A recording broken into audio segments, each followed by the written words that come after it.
What's up everybody, Trinity here, and welcome back to the Second Street Marvel for today's comic book review. And in today's comic book review, I'm going to be reviewing Wolverine issue number 1. This is the new title that is being tied into the Dawn of X series, where Jonathan Hickman has kind of rebooted the X-Men in the Marvel universe, and this is, Wolverine's first solo story, well, I don't know, probably since last year at least, anyway. Guys, this, just like, to get right off the bat, I'm going to let you know, this book has 2 different stories in it, so I believe the cover price on this was $7.99, so, you're paying about the same price. Maybe, they swindled us for a penny more, dang it, and you know what, they still gave us some of those title pages, man, those title pages. They cut it back here a little bit, but they do have 2 different stories in here. The first story is being written by Benjamin Percy. Adam Kubert is the artist. Frank Martin is the color artist. VC's Corey Petit is the letterer. Tom Muller on design. And Adam Kubert and Frank Martin are the cover artists. I will go ahead and show you those names here. You guys know how much I love these 2-page title pages. These things are the best. And I'll go ahead and show you that cover there as well. I just got the A cover, man. I just got the A cover, I just got the regular one. Like, I would like that one that had the Sentinel on there with Wolverine jumping out. I don't know if my comic book shop got that one or not, but if they did, it probably cost a little more because that was a fancy one. That was pretty badass. But anyway, guys, this is obviously all centers around Wolverine, but guys, this book has a lot of stuff in it that's tying into a lot of stuff, especially this first story. This first story it opens up with Logan with Wolverine seemingly in a place he's certainly been before. Kind of woke up distraught, not really knowing what's going on, and a bunch of dead people lying around him. So that's kind of where the story starts off, and then it flashes back to Krakoa. It says 5 days ago on Krakoa. It's given this little time frame of when this story happens, and we see that he's there, playing with some kids, playing hide and go seek, and Jean Grey ends up showing up, kind of reveals him, and just a whole bunch of things going on here. Weird things, but then he ends up getting called basically down to the docks to see Kate Pride, who's getting ready to ship out, and she has a little bit of something there for Logan.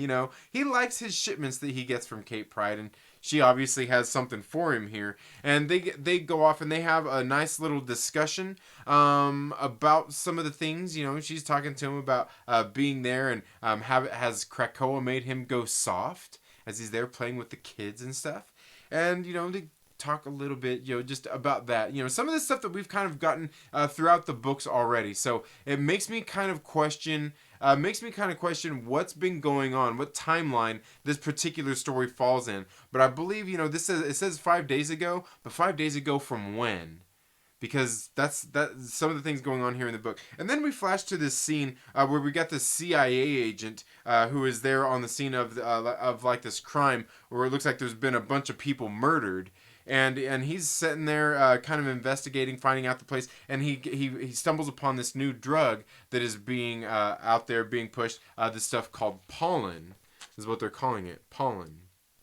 And we get one of these nice white pages. You guys know how much I love those.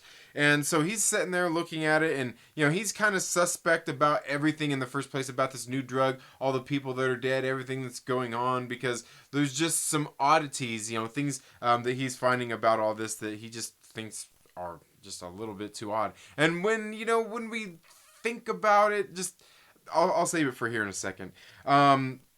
So then we flash back to Krakoa, where Wolverine is there with the rest of the X-Force. He's part of X-Force. They're there coming up with a plan, and the characters we have here are Wolverine. We've got Jean Grey. We've also got Kid Omega and Domino, obviously. Oh, and then we've got Gateway here as well. And they're all getting ready, heading off to go on this mission.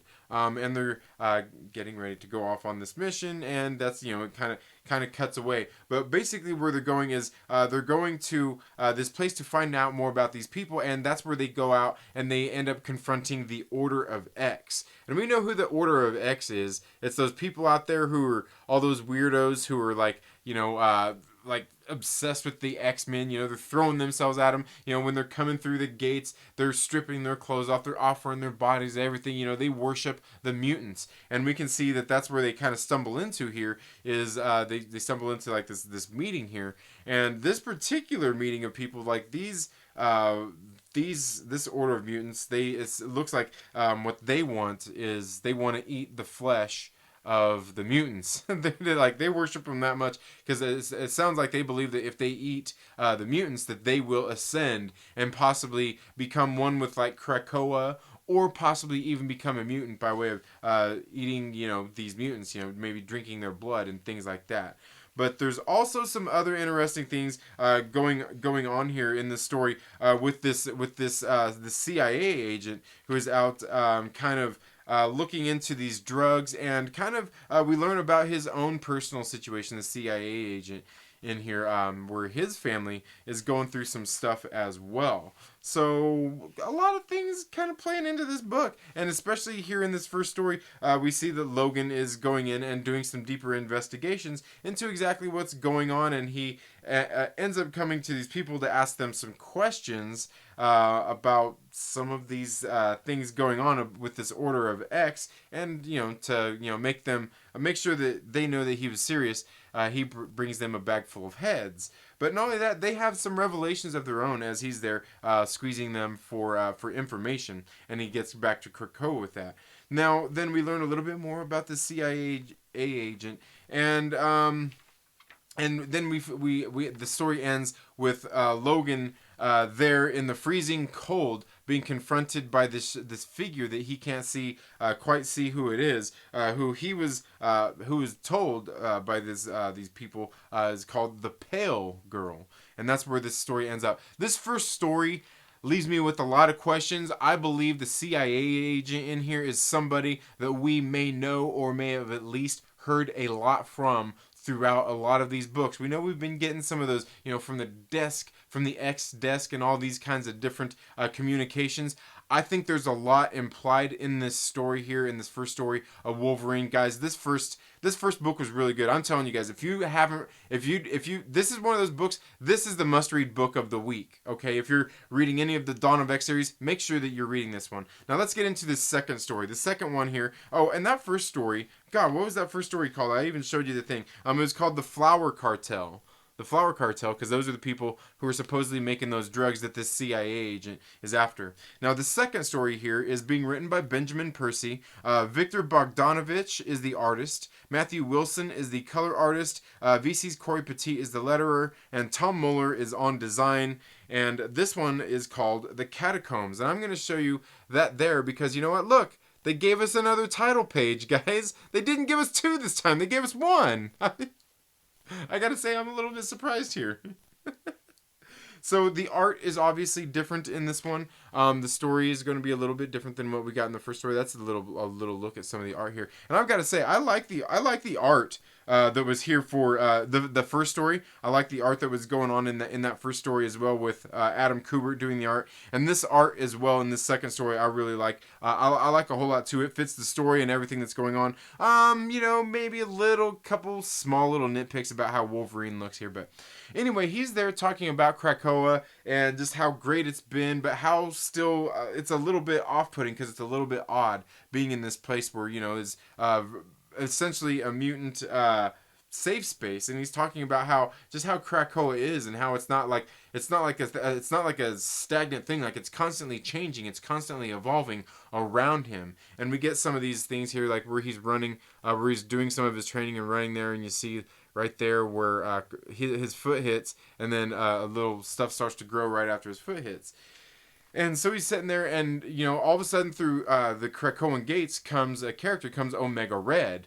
And of course, at that point, I won't confess to know anything about their history here, but he obviously has a real problem with him, and he goes to attack. And as soon as Omega Red comes through there, because he is a mutant, and he's like, "Hey man, I heard it's cool if we come here." And Logan's like, "Oh, not you. It's cool for everybody, but not you, buddy." And he goes to attack him, and that's when Magneto steps in and be like, "Hey, just calm down. You're welcome. Come on in, Omega Red." And he throws Logan through that Krakoan gate and says, Go find out what we're going to be walking into. It just throws him through this gate. Hilarious stuff. So Logan gets there and kind of investigates. Meanwhile, Magneto takes Omega Red there to Krakoa, gets him patched up because he came through the great gate. He didn't look too good. So Logan goes and investigates, and he obviously gets there, talks to Magneto, talks about, this guy, how he don't trust him, he don't like him, all that kinds of stuff. I mean, obviously these guys don't get along too good. And Magneto, pretty much, and we guys, Magneto hasn't always been the best of guys. He tells Logan, like, hey, man, dude, like, look at you, look at me. Like, who are we to call this guy a turd? And like, come on, man. Like, let's look in the mirror a little bit here. Let's go find out what exactly is going on with him. So he goes. Wolverine ends up going down and talking to Omega Red, and he ends up sending him on seemingly a wild goose chase. And so he sends him to the Latin Quarter in Paris, and that's where Logan ends up going to find out what's going on here. He walks into this bar and he's like, man, this place is a little peculiar, right? Well, he ends up getting caught up in basically this vampire brothel. He gets taken, or would they call it that? Is vampire a brothel? No, it'd be a vampire something. I don't know what they would call that. Maybe if it was in From Dusk Till Dawn, maybe it'd be a brothel. I don't know. But anyway, so he gets there and he gets caught up with these vampires, and they're basically they're wanting to drink his blood. And he ends up getting saved, but he ends up getting his ass saved by somebody that he meets while he's out there on this mission. And he gets back to Krakoa and asks Omega Red for a little bit more information, has a little bit more of a conversation with him, and he's telling him, like, hey man, like, you need to head back there. That's all I'm going to tell you. Like, you need to head back there and investigate a little more. So Logan ends up going back. And kind of, he ends up meeting this person that saved him again, to which he don't know who it is, if it's somebody that he can trust. So they decided to work together. They can trust each other.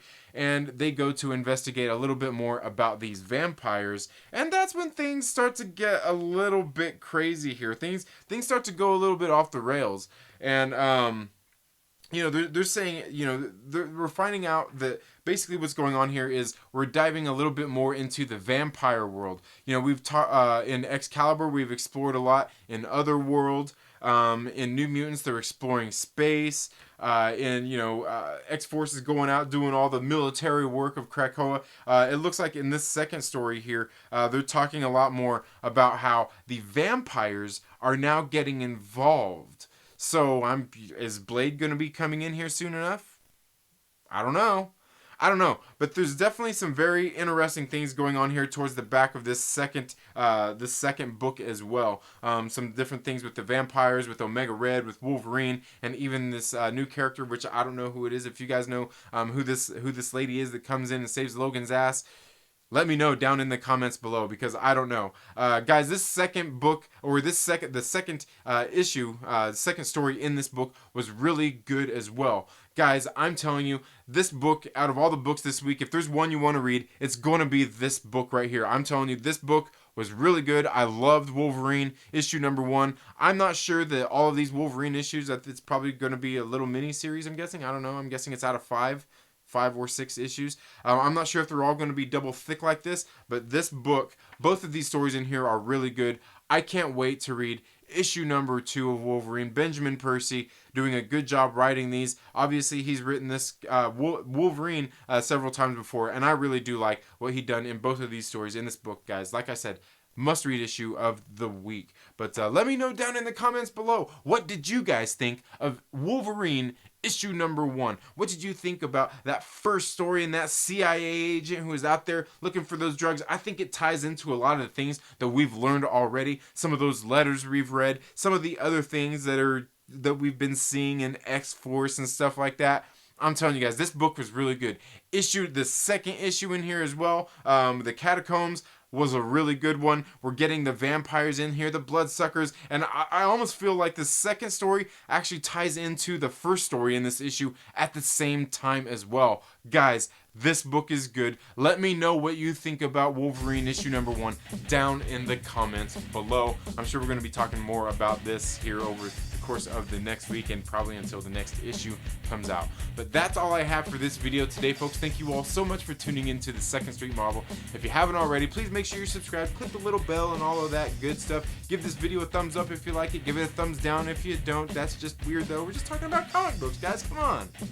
But while you're at it, make sure that you share it with a friend and invite them to come hang out with us here on the Second Street Marvel. You all have a very good day. Go out and read some awesome comic books. Let's talk more about this one down in the comments below, and we'll see you in the next video. Later.